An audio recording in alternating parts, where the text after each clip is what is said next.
He was elected to serve in the 6th Territorial Legislature. So he floated in a handmade canoe down the Colorado River to Yuma, where he caught a stagecoach to Tucson. But he was late getting to the legislature because the stagecoach driver was shot on the way. And I was reading this family history, and I was blown away at first of all, at how much it sounded like a John Wayne movie. But secondly, at the sacrifices that were made by those who came before, from the pilgrims to the pioneers. And they all had one thing in common, right? What were they looking for? Were they looking for a handout from the government, for a helping hand up? No, they were looking for their freedom. They wanted to be left alone to pursue their own happiness, right? And they established this land as a land that cherishes individual rights and freedoms. And then our founding fathers enshrined those freedoms into our Constitution. And each generation since has passed those freedoms on. From the greatest generation who fought and defeated Nazi fascism to Ronald Reagan, who won the Cold War without firing a shot. And you know what? Now it's our generation's turn. It's our time for choosing. Are we going to pass on a strong and a free country to our children and our grandchildren? Are we going to pass the torch of liberty with the light of freedom still burning brightly? That's an open question right now, because we have an Arizona senator who voted for the biggest expansion of the welfare state since the Great Society. Right? This $3.5 trillion Build Back Bankrupt bill. It was even too much spending for Kyrsten Sinema, and Mark Kelly goes right along with it. He's a rubber stamp for Chuck Schumer, for Nancy Pelosi, and for Joe Biden. That's our Arizona senator. If we continue down this path, we will pass on a bankrupt future to our children and our grandchildren. We know where this path leads.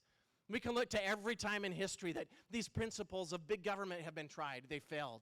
And they've left a destructive path of poverty in their wake. You can look to countries like Venezuela, like Cuba, these countries that used to be strong and proud economies. Now they can barely even provide the most basic necessities of life for their citizens. And that's where the radical left wants to take our country. That's going to be our future if we don't stand up and fight to protect these principles that made our country great. You know, I'm reminded of what Ronald Reagan said years ago. Right? You guys remember what he said, right? When he said that freedom is never more than one generation away from extinction. We didn't pass it to our children in the bloodstream. It must be fought for, protected, and handed on for them to do the same. Or one day we will spend our sunset years telling our children and our children's children what it was once like in the United States where men were free. Now, that's not what the future that I want to be passing on to my children and to your children and to our grandchildren. I believe that Ronald Reagan, he was talking about our day. Our freedoms are in jeopardy, and we could lose the country that we hold dear. And that's why I'm running for the United States Senate, because we must have an Arizona senator who understands these principles of freedom and who will fight to protect and preserve them. Well, I've got another question for you. We're all excited to be Republicans. We're excited to beat Mark Kelly in November. Well, I've got a very serious question for you. Has anyone in this room ever been let down by a politician before? Yeah, far too many times, right? And it's frustrating, isn't it? We've seen it happen so many times. And why does this happen? Well, you know what? In a Republican primary, all the candidates sound the same, right? We all want to secure the borders. We all want to end the runaway inflation. We want to grow the economy. We want to protect the right to life in the Second Amendment. We want to stand for border security, and the list goes on. But what happens when we put our energy and our passions behind these candidates? And far too many times, they get elected into office, and they let us down. They cave to the pressures that exist in policymaking. They go along to get along in order to climb the ranks within the establishment, right? They become Republicans in name only, right? It's happened so many times, and it's so frustrating, right? And why does that happen? Well, I think it's because talk is cheap. On the campaign trail, we can tell you what you want to hear. But what speaks more loudly than our words? Well, it's our actions. And that's why I bring this up for you here today. There's one thing that sets me apart in this crowded field of Republican candidates vying for your support to take on Mark Kelly. I am the only candidate in this race with a proven conservative record. I'm the only candidate that you don't have to take my word for it, that I'm going to be your conservative champion, only to be let down later. You can look to my record. I don't just make promises, I've kept them. I was first elected to the state legislature in 2010. You guys remember the environment, right? How many of you were here in Arizona in 2010? A few of you? Yeah, many of us. Well, even if you weren't in Arizona, you remember the environment. Obama was in the White House. We had too big to fail, corporate bailouts, unsustainable spending. And here in Arizona, what happened? We had an unprecedented $3.6 billion budget deficit. And what did our legislature do? Well, they passed a record property tax increase. a record sales tax increase. They actually sold the state capital, debt financed it back for years into the future, just to pay the salaries and benefits of that fiscal year. I was frustrated. We all were frustrated. This was the year of the Tea Party. It was an environment, it felt a lot like this year. Yeah, you remember, you were there, and we wanted to do something to fight against this radical left swing in our country. And so I ran for the legislature. I ran on a platform of saying, look, we've got to balance the budget. We should not be allowing our elected officials to require us to dig deeper into our pockets, to pay more of our hard-earned resources for our government, especially at a time when Arizonans are at a record level of unemployment. And I delivered on a promise of balancing the budget. I became the appropriations leader. I worked hand in hand with that great patriot, Andy Biggs, who was the budget leader in the Senate at the time. Yeah, let's hear it for Andy Biggs. Of course, he's now the House Freedom Caucus chairman. And in my first year as the appropriations chairman, we passed my budget bills, and it was the first structurally balanced budget that the state had seen in years, and we did it with no new debt, no new taxes, and no budget gimmicks. We delivered on that promise, but we didn't stop there. I thought we've got to get the economy growing again, and how can we do that? Well, I introduced legislation to cut your taxes, and I fought and was successful in getting that through the legislature, and Governor Ducey signed it into law, and in that year, Forbes magazine actually recognized Arizona as the #1 state for projected job growth. We got Arizonans back to work after the Great Recession by getting the government out of the way and growing the economy, allowing the private sector to grow. Now, does anybody out there think that we could use a little fiscal responsibility in Washington, D.C. right now? I've got the experience. I've got an MBA in finance from the W.P. Kari School of Business here at ASU. I've served as the CFO of Turning Point USA, Charlie Kirk's organization. I've been in the trenches fighting the good fight to save our country.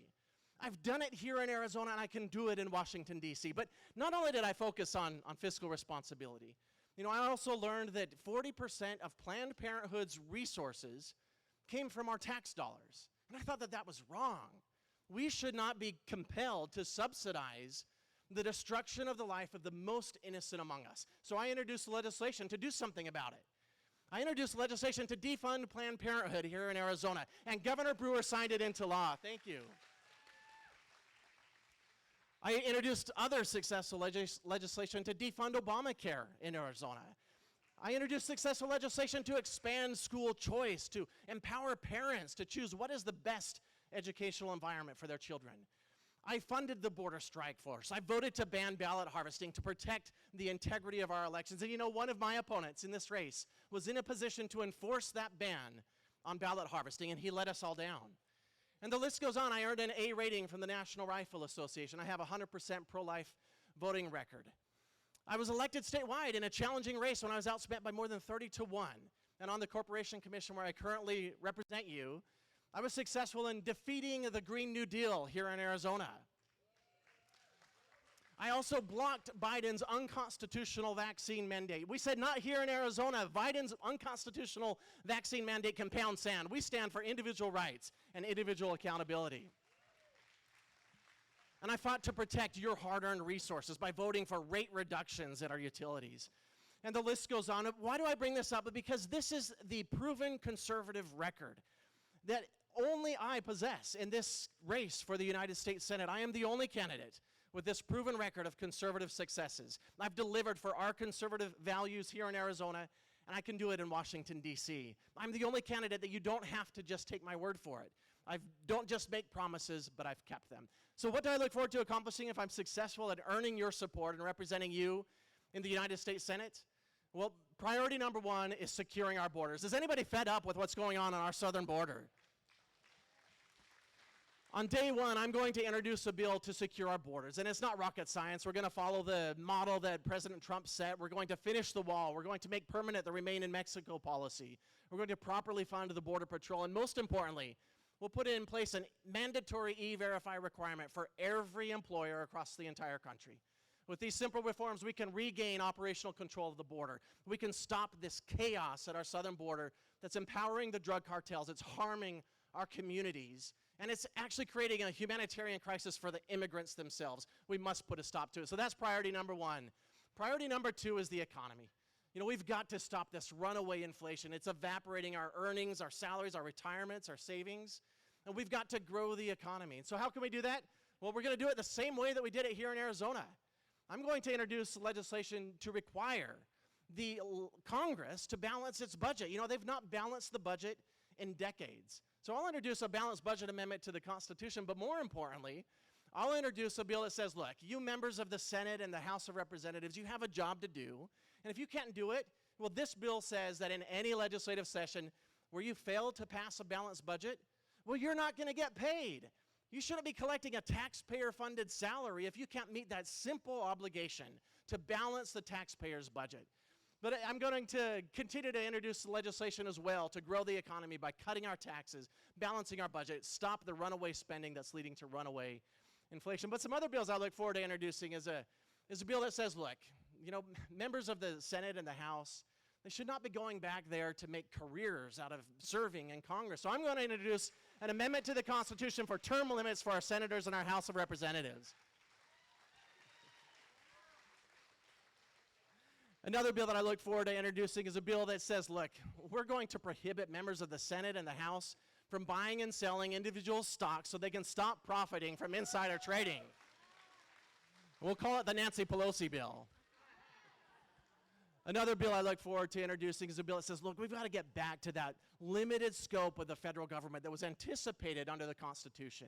You know, the radical left, they've increased the size and the scope and the reach of the federal government so it has grown far beyond anything that our founding fathers would recognize. So this bill will say, look, and we're going to eliminate any action of the federal government, any department of the federal government that's not authorized under the enumerated powers of the Constitution. That means no more U.S. Federal Department of Education, no more U.S. Federal Department of Bureau of Alcohol, Tobacco, and Firearms, and the list goes on. We've got to push those responsibilities back to the states where they're closer to the people, where our founding fathers anticipated them to be. So hopefully that gives you a little bit of a flavor of the type of legislator that I look forward to being. I'm not going to be a backbencher, someone who goes along to get along.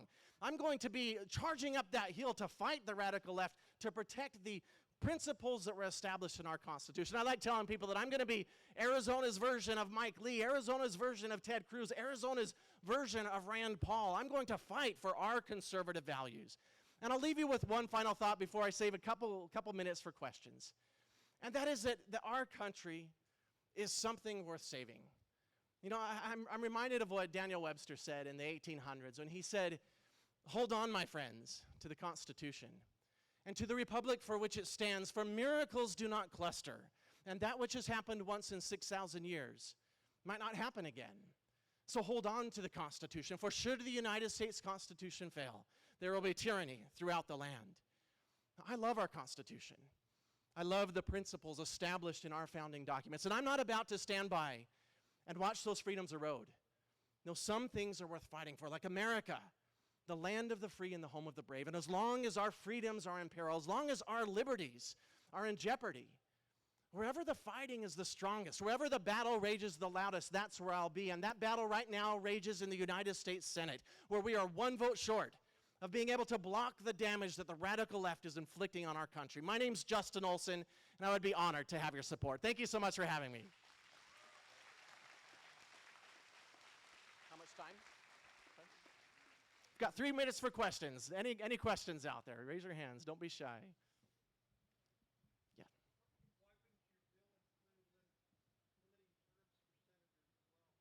Oh, he asked, why wouldn't my bill include limiting terms for senators? It will be senators and members of the House of Representatives. Yeah, so it's going to be a term limit amendment to the Constitution that says, look, members of Congress should not be going back to Washington, D.C. to make careers out of being politicians. I mean, how many years has Joe Biden been in Congress? 47 years when he was running against President Trump. I mean, this is sickening. Nancy Pelosi, and the list goes on. So we need folks who are going to go and serve the country and then come back into the economy and live within the laws that they've passed. So that's what I look forward to introducing. That's what I look forward to championing. That's what I did here in the state legislature, and I look forward to doing it in Washington, D.C. as well.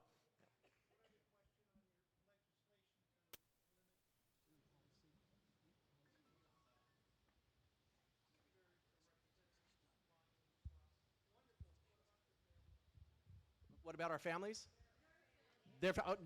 Absolutely. No, you've got to make sure that they don't have these loopholes so that they can evade the principle. He asked, with the limit, with the Nancy Pelosi bill, what about their families? Yeah, you're absolutely right. We've got, we'll call that one the Hunter Biden bill, right? So, yeah.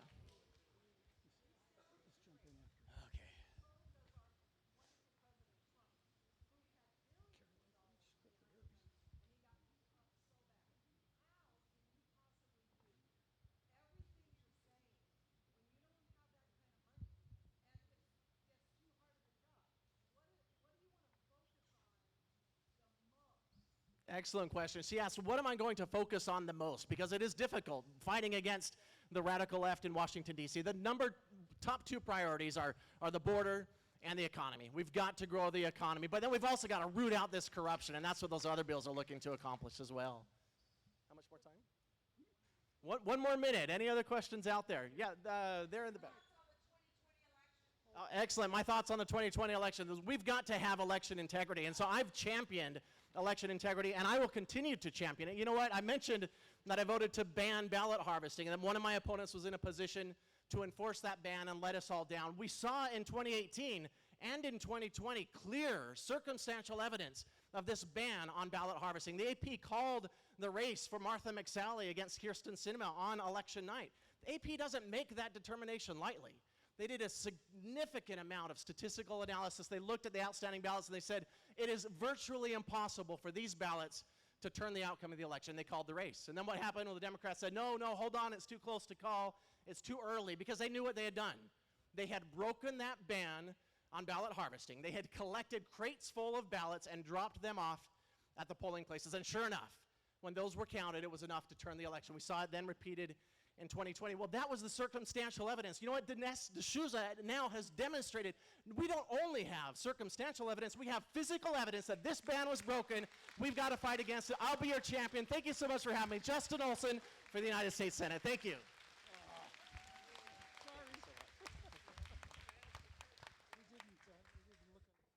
All righty, everybody. You hanging in there? Having a good time? Okay, so just a quick reminder, we have 2 microphones now going around the room. Before you ask your questions, we have one right here, one in the back. Please wait for them to come up to you so we can all hear the questions well. Without any further ado, I would now like to welcome General Mick McGuire to the stage. Well, thanks, Monet. Thanks, Lori, and all of LD28 for having us here tonight. This is an incredible turnout, And Jason, thanks to you and your corporation for opening this up. Thank you very much. It's great to see all of you again. I'm going to quickly talk about who I am and why I'm running. But when we talk about the issues, I want to talk a little bit about leadership and some of the things that I think are challenges we face. But before we get too much further into this, I just want to remind everybody this. Tomorrow, we're 2 weeks out from the primary. There's some guy, his name is Undecided. He has not showed up at a single event, and he's got a double-digit lead on every candidate in this thing. We are not going to let him win.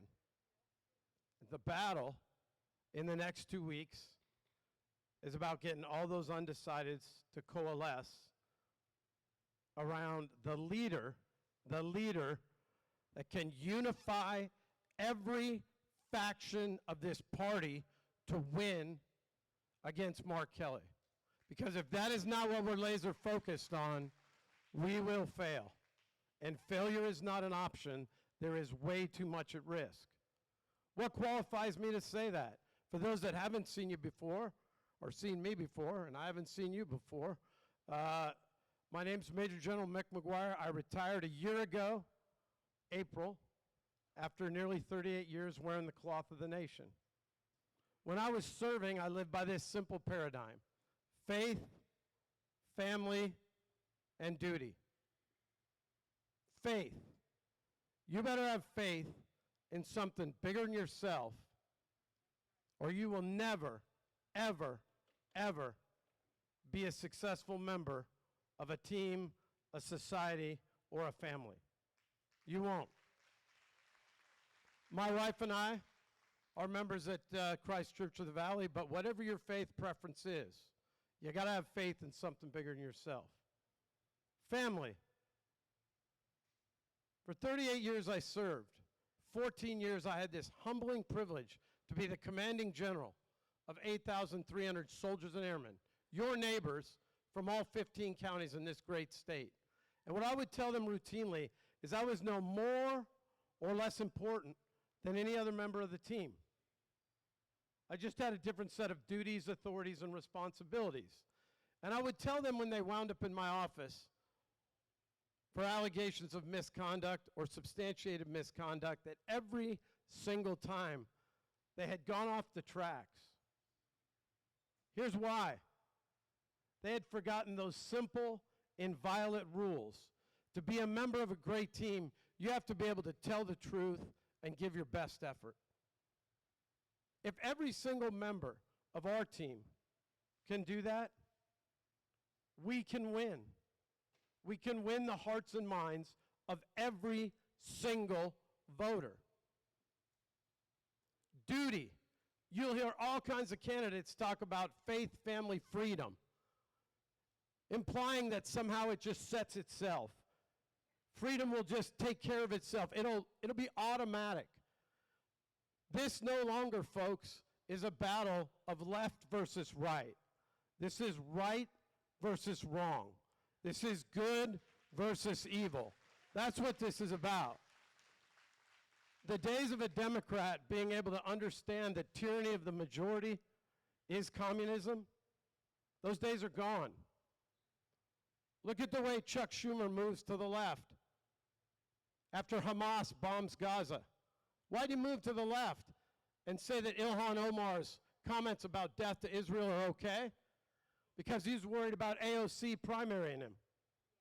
So even as a New York Jew, he's willing to walk away from his faith in the name of saving himself. Family. My family is the most important thing to me. I'm going to digress a minute. I'm going to talk about something that happened today. We talk about the right to life. I've never, ever, ever, ever been a candidate for any office. I retired 18 months ago. I've never run for dog catcher. Every Republican stands up and says they're pro-life. Life begins at conception. Roe v. Wade was wrongly decided, and it's a states' rights issue. I wake up a couple months ago and lightning strikes. Now it's time to put your money where your mouth is. How does that relate to my family? Today at 3 o'clock in the afternoon, my wife's oldest brother called me. He is 65 years old. He said to me, Mick, I've got 3 to 6 months to go. I'm not going to get treatment. And he said, I'm in horrific pain. And my wife took a trip out to see him. And he said, I don't want to go any longer. And I looked at him and I said to him, listen, you will never surrender. Never. I told him, you have watched me for the last 35 years. He said, Mick, the only thing I want to do is vote for you. I was going to vote in person. I said, you are going to vote for me.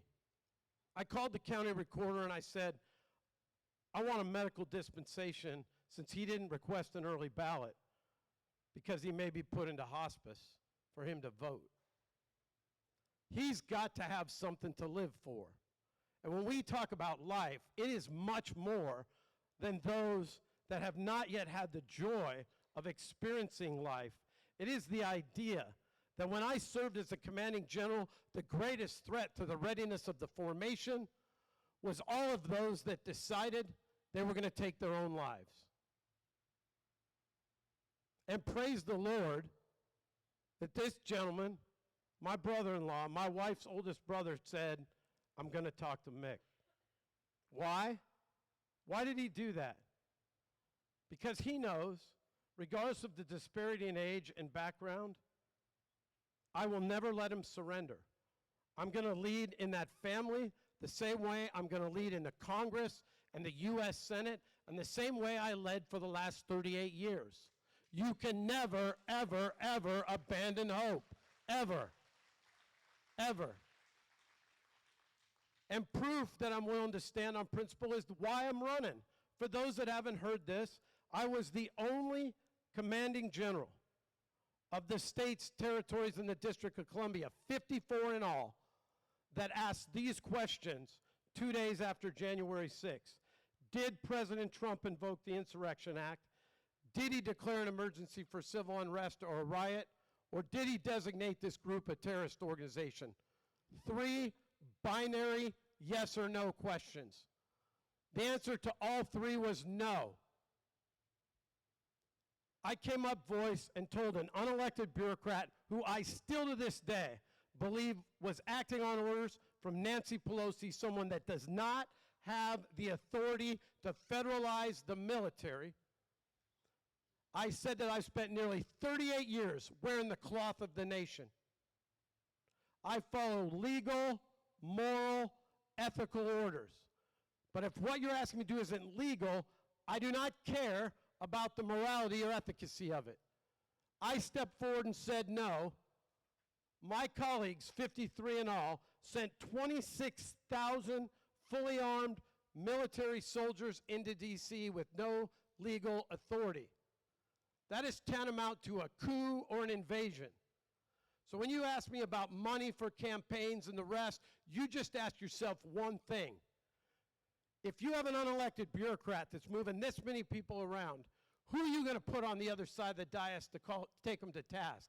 Because what has happened is the unelected bureaucrats are advancing a theocracy of wokeism. Because when you walk away from the rule of law and exalt your own set of morals and ethics, that is a theocracy, folks. And that's not why Jason served. That's not why I served. That's not why all the veterans in this room served. We served because we believe in that Constitution.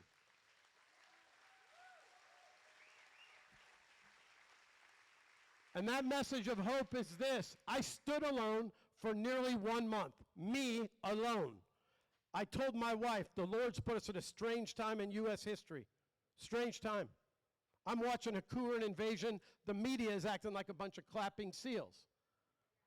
She said, what are you going to do about it? I said, I'm going to run to be the 51st vote in the U.S. Senate. I stood alone for nearly 1 month, all of January of 2021 and the first week of February. Joe Biden is sworn in, and the new Secretary of Defense assembles a call. He says, I want to extend this mission, the illegal occupation of D.C., through June 1st. I come up voice. I say it's a moot point for Arizona. It's a moot point for Arizona. We never deployed. Remember this, faith, hope, and love, the greatest of these is love, but while you're pulling air, it's about never abandoning faith and always maintaining hope. An army without hope is a defeated army. I sit there, I mute the phone, within 1 minute, 42 of my 53 colleagues come up voice and say, Mick is right. This is an illegal order. We're recalling our forces. That, folks, is what the power of one looks like. So when you're asking yourself who to vote for, you ask yourself who has been willing to risk it all? Their career, their life, their family, on the idea that this is the greatest country in the history of the world. After the Bible, there is no more divinely inspired document than the United States Constitution. There is none. And ultimately, as I've said, the border, economic security, national security, I'll sum it up this way. You can't fit a white piece of paper between me and the other 5 on the issues. But here's the difference. In 2018, the radical left wanted to abolish ICE. In 2020, they wanted to defund the police. In 2022, Monet, after I spoke to you, I realized it's about compulsory obedience. The left wants compulsory obedience in the United States military and across the enterprise writ large. You see it in medical tyranny. You see it in infringement of your religious liberties. You see it in activities in the cities. You see it in dual application of the law. And you say, what do you mean? Isn't the military obedient? It absolutely is. But it is not compulsorily obedient. It is built on esprit de corps, morale, and a shared sense of values. If you force into this formation compulsory obedience, every single one of you should be terrified, absolutely terrified of the idea that unelected bureaucrats can do that. And no disrespect to the candidates I'm running against. If you have not walked a mile in their shoes and you try to sit on the other side of the dais from Mark Milley, other general officers, or senior leaders in the DOD, you got no chance. They're not a 35-year-old guy who worked for a tech company that's got a chance. There's not a guy that's a self-made billionaire that's self-funding that served for 5 or 6 years in the military. There's nothing negative about that. You got no chance. So when you go to vote, you ask yourself, who can beat Mark Kelly? And if you love the People magazine test, just remember this. We both graduated from a service academy. We both flew in the first Gulf War. He's an astronaut. I'm commanding general of the largest mobilization of the Guard since 1942. And when we get dressed up in uniform, on Memorial Day, Jason, he's got to salute me. So we got that going for us. So God bless you. God bless this country. Go to ipickmick.com. We got some commercial with F-16s flying around out there and all that stuff. It's great. So I've got 3 minutes for questions if anybody's got any questions. And by the way, I did talk my brother-in-law into not surrendering. He will continue to fight. Listen. I will ask at the end, after the questions, that we take at least 30 seconds and each of us lift him up in prayer, because I told him, I believe in miracles. You will never surrender. Go ahead. Yes, sir. I have a question. This is going to be a let's drain the swamp kind of question. So if you're elected, would you put forth and sponsor or sign on to legislation to investigate the Federal Reserve or the unfederal reserve, as they're not any more federal than FedEx, and investigate, not only investigate them, but audit the Federal Reserve as they have never been audited in their history since 1913? So the answer to the question is yes, and the investigation goes like this. I would FOIA all emails and electronic correspondence with the Federal Reserve, because they have a charter, a federal law that says that the Federal Reserve is in charge of monetary policy, and the Treasury Department, directed by and through the President of the United States, is in charge of fiscal policy. Just like uniformed members wear their uniform and they set aside their political proclivities, their preferences, and they follow the rule of law, that Federal Reserve Board is bound by that same oath. And if they have violated that oath, those members of the Federal Reserve need to be impeached and removed.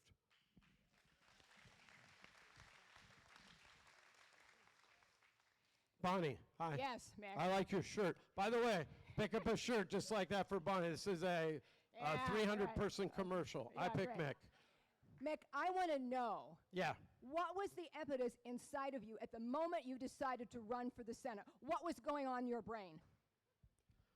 So I was on the call on January 8th. I got the notice about 3 hours prior to the event. It was very non-standard. For those of you that have served, it is a very non-standard request to get 3 hours notice to meet with the Secretary of Defense, the commanding generals of every state and territories, and a member of the Joint Chiefs. That never happens. So I knew something strange was about to happen. And I'm not a lawyer. Like I said, I made the trees big and small in an F-16. I flew in the first Gulf War. I graduated from Top Gun. I put warheads on foreheads. I was not a lawyer. And but I played one on TV for the last 8 years of my career as the commanding general. So I've learned a little bit about the law, and I knew a lot, Bonnie, from being here working on the border and deploying troops to the border so many times, what the legal limits were for the governor and the president. So I hear this discussion, and I'm thinking to myself, I have to speak up. I just can't stay silent. It's kind of like this, anybody got any questions? I reach up and I hit the phone and I ask those 3 questions. The answer to all 3 was no. There's a long pause. Everybody hears it. Now, the point for me of most disappointed in my career was I reach up and push mute, and I figure that at least one other human will say, Mick is right. And I sit there for a minute, 2 minutes, 3 minutes. It's just dead silence. And so now there's this sinking feeling. An hour after that, I get a call from Millie's office. Non-concurrence is the greatest sin in the Pentagon, by the way. And they called me up. His staffer, he says, what the hell are you doing? I said, what do you mean, what the hell am I doing? I told you, it's not legal.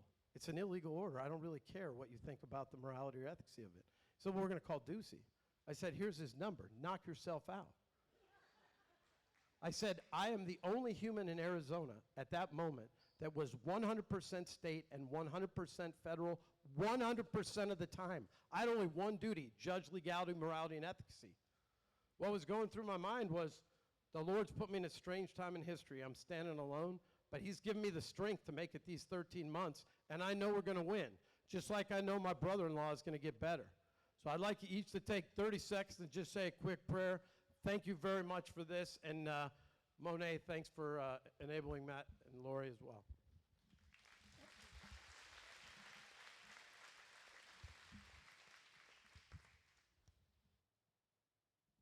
Lord, I just ask that you bless up David, bring your healing spirit over him, and work miracles as each of us know you can. In the Lord's name we pray. Amen. God bless you. Thank you so much. Thank you so much, General McGuire. I have a question for you. What was your call sign in Top Gun? Bubba. I love it.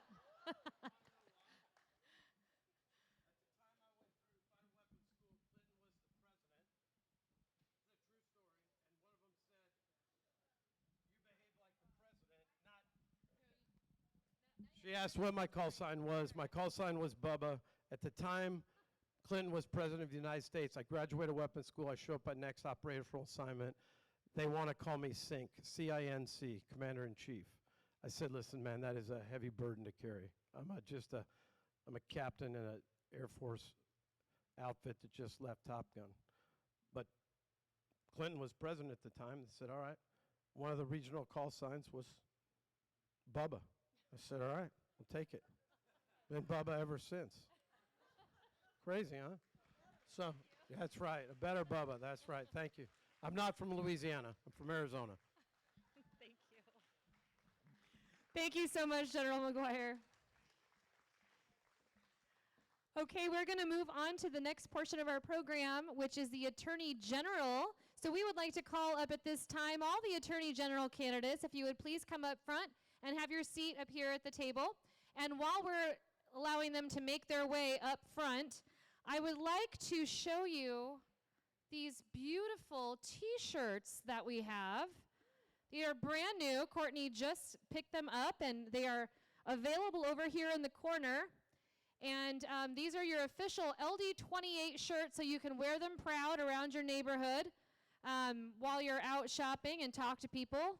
Recruit some more precinct committeemen for our district. We are only about halfway full. I think we have 600 and I forgot the number. Carissa, do you know? 600 and something available PCs, and I think we're about 370, something like that. So we still have positions to fill. So if you would like an LD28 shirt, please go see the young lady over here at the table. I think she's still selling them. They're $20. And that will help fund, the proceeds from that will help fund golden tickets for the general election. So get your t-shirts today. Okay, so we are going to start off here our Attorney General portion. Attorney General candidates have 10 minutes each to speak. And our very first candidate is Abe Hamadeh. Sorry. Thank you so much. Good to see you too. Sorry, I just hung up on a reporter right there, which is totally fine. So my name's Hamadeh, and some of you may or may not know, but I am the Trump-endorsed candidate for Attorney General. But besides being endorsed by President Trump, I also received the endorsement of Senator Rand Paul. And I won't tell President Trump that Rand Paul got a louder applause line than Donald Trump. But, a little bit about myself, how I got here. I actually got involved in politics way back in 2007 on the Ron Paul campaign for president. So back then, we were fighting the establishment, the media, members of our own Republican Party, and I'm used to a fight. And that there's a reason why Senator Rand Paul's endorsed me and President Trump's endorsed me. This time last year, I was actually overseas on my army tour in Saudi Arabia. And it's pretty amazing to see that last month I received the endorsement of President Trump. It's truly only in America, dream story. And on Friday, if you'll be in Prescott Valley, I'll be speaking at that rally as well. But I want to change up my speech a little bit. I've said my speech so many times, I want to change it up. I want to talk about how we got here as a country. I think we all recognize, we're all here today, and I'm so honored to be among you, because we all recognize that our country is dying so quickly. And we have to understand how it's happened. If you look at, since the 1970s, the radical left has basically infiltrated our universities and colleges. But it's no longer that way anymore. Now they're taking over elementary schools. Now they've taken over big tech. Now they've taken over big business, sports. We can't escape their tyranny. So I want to hone in on the fact that this fight that we're going up against is not just against the federal government and the Biden administration. It's against the entire radical left and the fact that they've infiltrated every aspect of our lives. So as Attorney General, the Attorney General's office is so much more important than it's ever been. I mean, if you look at what we've done, to me, the biggest shame that we have as a country was during the COVID lockdowns. How did we tolerate as a country to allow the government to shut down churches, schools, small businesses, allow our loved ones to die alone at the hospital? Our founding fathers would be ashamed of us for what we've put up with over the past 2 years. And if you look at what we've done to law enforcement, I get thanked for my military service all the time, but if you see what happened with the George Floyd BLM riots, remember that 2 years ago? How quickly there are politicians change their profile photo to a black square or throw our law enforcement officers under the bus. And I think right now it's time to stand with the police. The media has come after me, actually. They called me a racist because when I got back here, I'm turning on the NFL and I see a black national anthem. And I said the black national anthem is stupid. So they came after me. And when they asked me about it, I said, no, black national anthem is stupid. We are one nation with one flag and one national anthem, and we should be proud of it. And this is why I want to focus on this, because everybody, all of us have the same issues: border security, election integrity, law and order. Every single candidate, no matter what race, is talking about these issues. But I want to talk about the culture that's going on. Our culture is being destroyed so quickly. And the fact that they're trying to divide us up by race and now by gender, this is unlike anything we've ever seen before. Back when I got involved in politics way back in 2007 on the Ron Paul campaign, the fights that we had were much more philosophical. Now it's much more personal. Our government hates us. The radical left sees us as the enemy. When I was out in Saudi Arabia with the U.S. Army, on day one after Biden took office, General Lloyd Austin, the Secretary of Defense, actually claimed that right-wing extremism was the #1 threat facing the U.S. military. So we had to actually take classes while I was overseas. That's what they think. If you speak out at a school board meeting, you're going to be potentially labeled a domestic terrorist if you disagree with critical race theory. And if you actually gave money to those Canadian truckers, God bless those Canadian truckers who set the whole world free, you might have been labeled a domestic terrorist and had your assets frozen. Who stopped them from doing that? It was the state AGs across the country, actually. They actually said the GoFundMe was going to transfer that money and send it to radical leftist organizations. And state AGs told them that's a consumer fraud violation. And then what you're looking at the border, Title 42. They're trying to have that ended, and who stopped them, or trying to have that ended? Who stopped them from that? It was state AGs.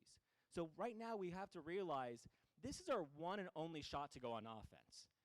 We have to start challenging our assumptions that, Whatever the law is how it's always going to be in the sense where Roe v. Wade was the law for 49 years. Who could have ever imagined that we got rid of Roe v. Wade? And we have to give credit to President Donald Trump for appointing good, strong Supreme Court justices. So when we talk about the border being a federal immigration issue, I no longer accept that viewpoint. I think it's a state sovereignty issue. We have the ability to protect our citizens. Arizona bears the burden. We're on the front lines of so many of the battles that we face as a country. When President Trump called me, he said, Abe, you have the border. You have the election fraud of 2020. It's a mess. Arizona is so critical right now. This is why the entire country's watching us. And we have to understand the reason why we're in this mess as a country is not just because of the Democrats and the radical left. It's because the weak need Republicans who've allowed them to take control. So we have an opportunity right now. We all feel it in our gut that what happens this November will determine our country's future for the next century. But in order to get to November, you have to get through August. We have to have strong, courageous leaders, America First patriots, who understand the issues. People say, oh, Abe, you're the youngest one running. Talk about experience. I bring a different set of experience. I haven't sat behind a desk my whole career. And quite frankly, I'll trade decades of experience for 1 ounce of courage. And I think that's what we're all waiting for at this point. But I want to hone in on the fact that, what I would do as Attorney General. On day one, I want to work with the state legislature and the governor to classify the cartels as terrorist organizations. And there actually becomes some consequences with that action. You can actually have 5 years, instead of getting 5 years for drug smuggling, they can possibly get 10 years enhanced sentencing. So this is where we have to start going on offense. We all recognize too often the Democrats play to win while Republicans play nice. I think that needs to change, and that's exactly what Donald Trump has taught us. So when you actually see, if you look at how we got here, George Soros, he's a smart man. He has been putting in prosecutors across the country for the last 10 years because he ultimately realizes the law is just text on a piece of paper without enforcement. And if you're looking, George Soros and the ADL actually classified me as being one of the most dangerous candidates running for office, which was the badge of honor that I could get. And I want to end it with some hope. If you look at what's going on, I don't know if you saw in San Francisco with Chesa Boudin. He got recalled, and this is liberal San Francisco. I think we have to realize the radical left have shifted so far left that even people like Bill Maher have basically become conservative. So we have to understand, where we're at. I ultimately tell people, look at who we're going up against. The radical left, truly, just look at them. They're not scary people. They don't even know what gender they are.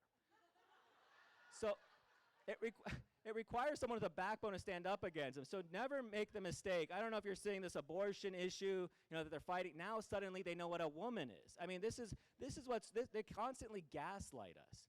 And we have to stand up. And we all recognize that, politics has become really quickly nationalized. And this is why President Trump has gotten involved in Arizona. That's why Rand Paul has gotten in Arizona. Because we recognize that every state matters. And we can't just look at D.C. to fix our problems. We have to start looking at the state executive leadership.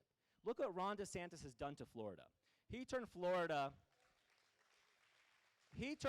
from being a purple state into bright red by sticking to his convictions. And that's exactly what we need to do right here in Arizona. My name's Abraham Hamadeh. I'm running for Attorney General because I'm not done fighting for our country. I'm just getting started. Thank you very much, everyone.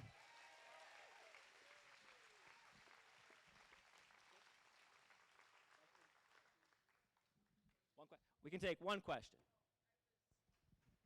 I was just going to ask, tell us about you. How did you get to this point, and who are you? Oh, okay. Good. I say my speech so many times, I figure everybody's heard it, so it hasn't. So my parents actually came to this country from Syria 30-some-odd years ago. I was born in Chicago, unfortunately. And when I told President Trump, what an honor it is, Mr. President, that I'm a son of immigrants. He said, and I was born in Chicago. My family came from Syria. President Trump said, Abe, Chicago's worse than Syria. But how my parents came here, they actually had no education, no money, total American dream story, right? My dad, he was in Chicago, like every immigrant, they end up in the big cities. He randomly won the lottery. It was $50,000 bucks. So it wasn't life-changing, but it included a stay at the Scottsdale Princess Resort in mid-January. And you know, as soon as they landed in the mid-90s in January, they looked at each other and they said, wow, we found the Middle East of America. So, you know, on days like this, it's very true. So that's how I got here. My sister, you know, she married an NBA champion. He's Jeff Ayers. He played with the San Antonio Spurs, got a championship over there, and he played at ASU as well. And my brother is a successful real estate investor. So all around, true American dream story. I mean, you look at my family, I would never imagine the success that we got, and it's only here in America. And this is what we're fighting for. You know, I think we have to understand that our country is dying so quickly. And why I'm running is because I want to see that sense of urgency. That look how far we've got. I mean, I'm not that far removed from college and law school, as my opponents like to point out. But back then, there was no such thing as gender pronouns. And yet now it's in every aspect of our lives, from corporations, from schools. So, you know, our country is changing for the worse so rapidly. And it really requires what we do this November will set the stage for 2024. And that's exactly why we have to win big this November. Thank you very much, everyone. I appreciate it.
Right.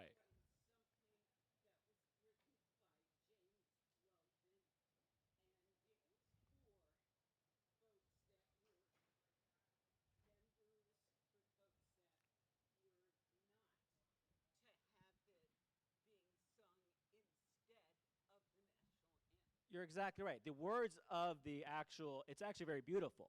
And they actually mention God a lot, and the radical left does not believe in any of that. However, what they're trying to do is use race to infiltrate our lives, to try to separate us out, just like they're trying to create these separate graduation ceremonies based off race. So it's not about the words of the national anthem, the black anthem, or whatever they want to call it, the actual name of it, but it's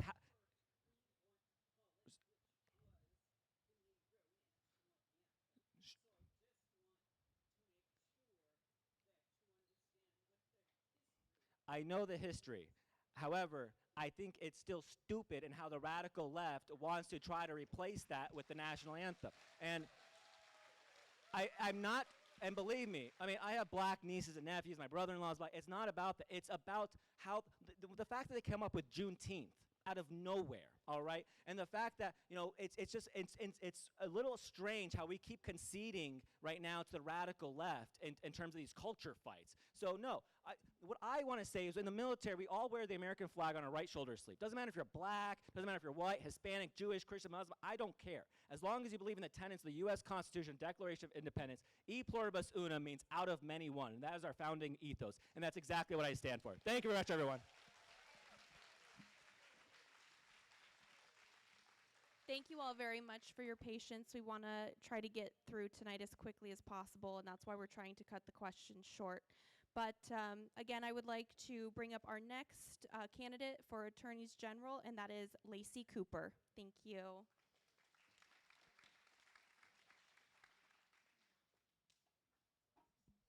Thank you. My name is Lacy Cooper, and I'm running to be your next Attorney General because I believe that this state is worth protecting and fighting for. My platform issues are these. As your next Attorney General, I will fight every day to protect our southern border that is in crisis right now. I will fight to protect our police and all brave members of law enforcement. I will protect the Constitution and the rule of law. I will protect the most vulnerable among us, our children, the elderly, the unborn, and the disabled. And I will protect Arizona herself from federal government overreach and from anyone who seeks to destroy our laws and our values here. I like to make sure that I get my platform out there because it really informs so many of the other issues. So if you believe in those things, you're going to see that play out in every other issue and in my role as Attorney General. I spent 15 years here in Arizona locking up bad guys. I was a state and federal prosecutor fighting for all Arizonans, and that's exactly what I would do as your next Attorney General. Since leaving prosecution, I had to leave public service in order to run. I've been working as a civil litigator and also providing advice to churches and nonprofits. I would have never thought that we would be in a situation here in Arizona to actually protect life in the womb. But here we are, and we actually have the opportunity to do that.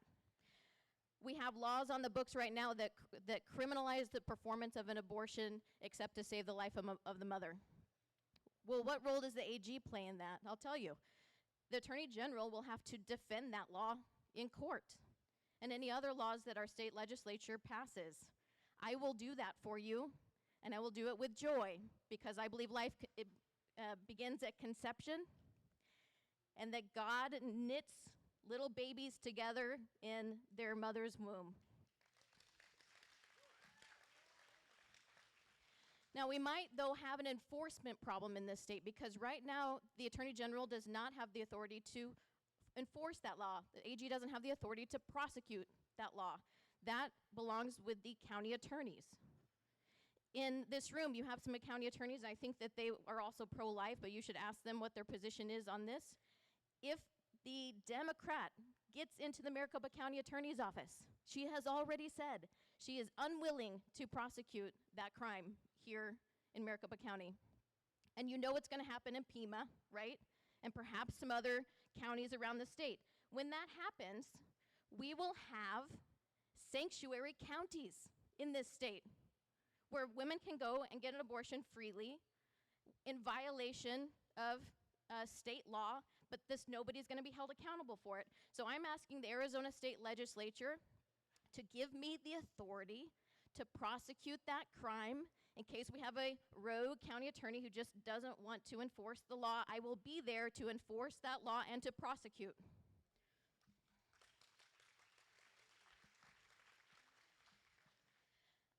Now, I'm your border security candidate. I was the border security section chief for the U.S. Attorney's Office under the Trump administration. I actually led a team of people who day in and day out were enforcing our nation's border laws back when we enforced our nation's border laws. Seems like forever ago, but it really was only last January that we had things under control at the border. I've personally prosecuted coyotes, gang members, cartels, and terrorists. I've done cartel wiretap investigations. I'm incredibly angry at what is happening at our border right now. That man in the White House has undone all of the work that I did for 8 years protecting our southern border. Let me tell you what's going on right now just in the numbers, right? About 220, 230,000 migrants are being apprehended every day. About 100,000 of those are being sent back to Mexico under Title 42. About 100,000 of those are being released into the United States. Guess what's going to happen when Title 42 ends? We're going to have 200,000 a month that are being released in the United States. And the migrants are being told either show up for a court date at some time in the future, it's usually about 3 years out, or they're given a notice to report to an ICE office at their final destination in the country. The left has villainized ICE for the last decade, abolish ICE, all that nonsense. And now they're telling migrants to show up and report to their friendly ICE officer. That's not going to happen. They're just not going to show up. They're not going to check in with their ICE officer. There are more than a million migrants in this country right now who actually have gone through the proceedings or they absconded, right? They didn't show up. And they have a final order of removal from an immigration officer or an immigration judge, and they are not being deported. That's a violation of federal law. I will hold the Biden administration accountable for not enforcing our laws. They work.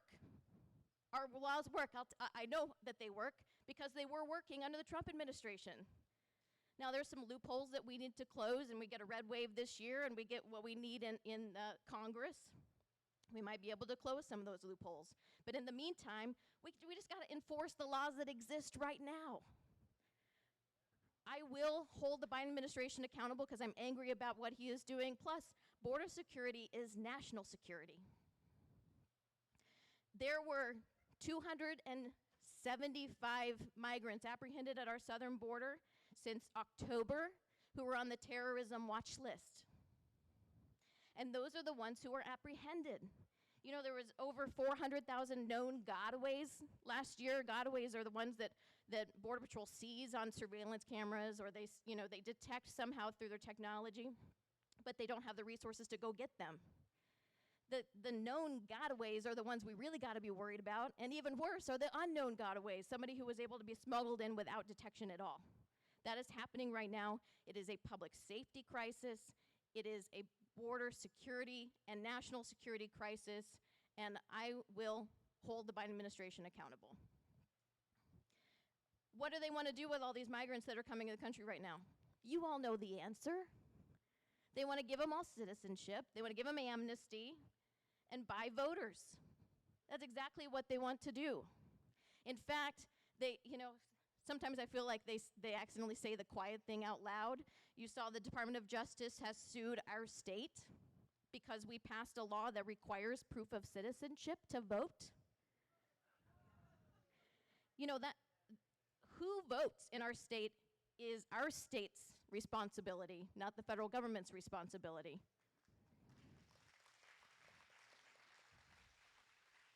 And we have decided that we don't want non-citizens to vote in our state, and that's exactly how it should be. They should not be allowed to vote in our state.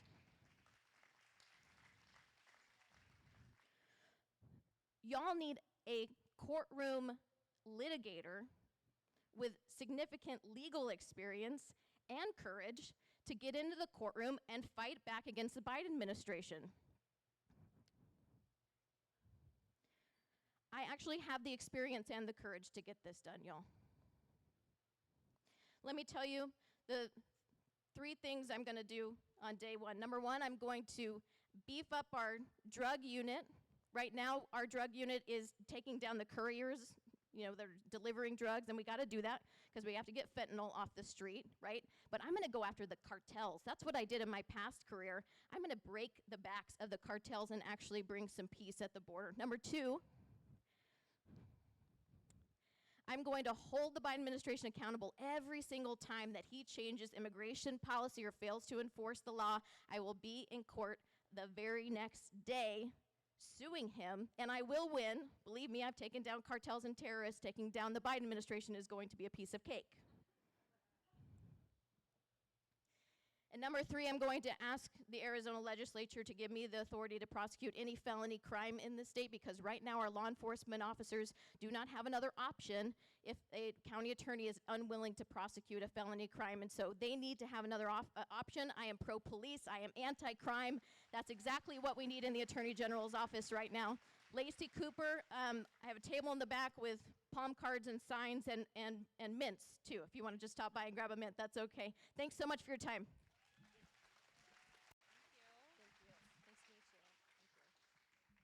Thank you so much, Lacy. Our next Attorney General candidate is Andrew Gould.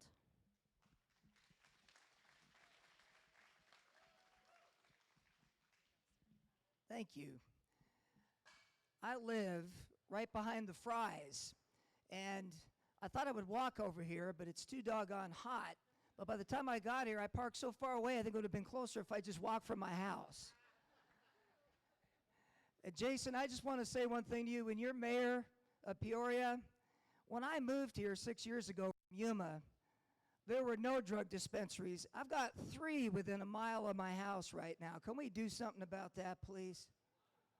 Yeah, they're not flower shops. It's buds, but it's a different kind of bud. My name's Andy Gould. I'm running for Attorney General. I just stepped down from the Arizona Supreme Court about a year ago to run for Attorney General. I'm the first person to ever do that in the history of this state. I've been a lawyer 31 years. I was a border prosecutor in Yuma. I lived in Yuma for 22 years. I prosecuted hundreds of trials, civil and criminal. I've written hundreds of appellate opinions from the Court of Appeals to the Supreme Court. I've got a plan for the border. I've got a plan to deal with the fraud with the election. You don't want to hear any of that. You don't want to hear any of that. I looked at a poll, and I've seen a lot of polls, and it's not just my poll, it's every state race. 60 and 70% undecided 2 weeks before the election. And I know why that is, because you don't trust politicians.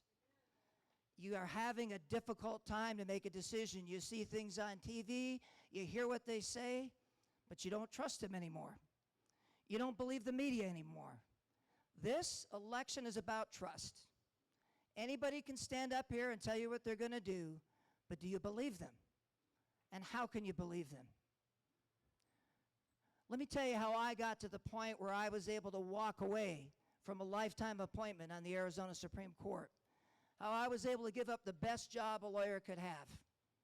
How I was able to make my wife mad at me for a number of times, and that was the most recent time. I don't come from any family of privilege. My family is the family that people would laugh at their car and make fun of. I remember my dad tried to paint a car for us, and he did it himself. He picked Jolly Green. That car looked so bad. And before it dried, he took it out in the rain. And he would drop me off at school every day. And I remember one day, the principal called up my mother, and she said, you know, you need to stop dropping your boy off in that car because all the kids are making fun of him. And my mother said, I'm going to drop off my boy in that car, and he's not going to take crap from anybody. And I remember the next day I walked in, and the boys were waiting for me, and I had to fight 3 of them to get in that school. But by God, I was going to drive in my mother's car, and you can make fun of it all you want, but that's our car, and I'm proud of it.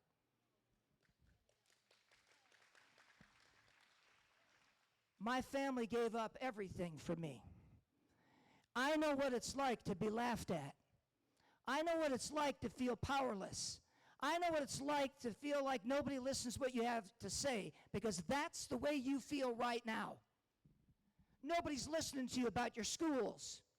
You got a crazy man in the White House who's opening up that border. I lived on that border for 22 years. I was a prosecutor on that border. I've been threatened by the cartels. I had to put my babies to bed at night to show them pictures of cartel members. I got followed home from work. I got calls in the middle of the night. I got threats. I had to send my family out of state. Don't you tell me that border's safe. People are dying on that border. We got to do something about it. There are farmers down there. Their fields are being destroyed. There's ranchers. Their fences are being cut. There are people that live on that border that have 300 people walk through their yard in the middle of the night while they huddle down in the kitchen in America. And I'll tell you, I'm all for helping out the Ukraine, but by God, let's secure our own border first.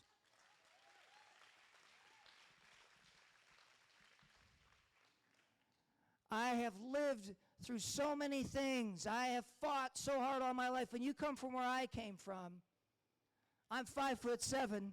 I wish I was 6'6" like Rodney. Just teasing you, Rodney. If you don't think a poor boy like me had to fight and scrap every inch of the way, if you want to know who you can trust, you look at my life and where I came from. If you want to know who you can trust, go read my cases that I tried down in Yuma. If you want to know who I am as a judge, go read my cases. I'm the only candidate in this race that has published decisions that explain exactly what I think about the Constitution. There's no guessing with me. I've been fighting for you for a long time. You just didn't know it. I've been fighting out on that border for years. I've been fighting in the courts. I've had threats you can't even imagine as a judge. And on the Supreme Court, when I issued decisions, I had people waiting for me. I had to have escorts. If you want to trust, look at somebody's life. I can't get up here and give you all the little quips. I got a lot of Trump supporters, but I don't have Donald Trump endorsing me. But if you want a lawyer who's fought hard and had cases go all the way to the United States Supreme Court and win, if you want that boy that got out of that jolly green car and fought 3 boys to get in that school, then I'm your lawyer. And everything I do, you can check on it and you can look at it. Because here's what you need. You need somebody, a lawyer for a change, to fight for you. Somebody who listens to you. You've never had it. And unfortunately, in this society, all the biggest issues are decided in court. We could see what the Supreme Court did just a few weeks ago. It shouldn't be that way. We shouldn't litigate everything. Congress should do things. Legislature should do things. But you got to win in court. So here's the question you got to ask yourself. Do you want the lawyer who's fought all his life to make it from nothing all the way to the Arizona Supreme Court? Do you want the lawyer who's actually sentenced people to death? Do you want the lawyer who's written cases, the most conservative Supreme Court justice in the country? Do you want the lawyer who's done hundreds of jury trials, civil and criminal? You've never had a lawyer like me, and I've gone up against the best. And so I'll leave you with this, and if you have time for questions, I'd be happy to answer them. Before my mother died, she was so proud of me. They never made it. They never had anything, but I did. And I would take her out for a meal, and when that server would come over to the table, my mother would grab her by the arm and say, "This is my boy. He's a judge." That's who I'm fighting for. Thank you so much.